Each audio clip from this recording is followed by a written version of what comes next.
আল্লাহ রাসূল সাল্লাল্লাহু আলাইহি ওয়াসাল্লাম তিনি যে চিঠি লিখছিলেন সেই চিঠির উপর সাক্ষী রাখবেন কিভাবে?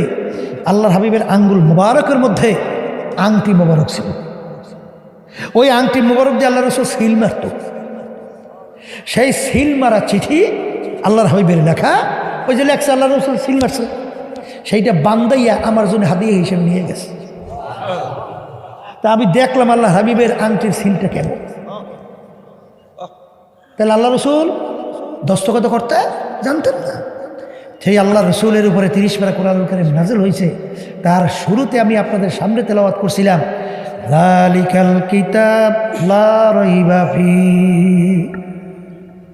এই যে কিতাব দেখো, এই কোরআনুল কারীমের ভিতরে কোনো ভুল সন্দেহ বলতে কিছু নাই। আমার বাজানদেরকে বলো, যারা মানুষ তারা চিন্তা শুরু করবে।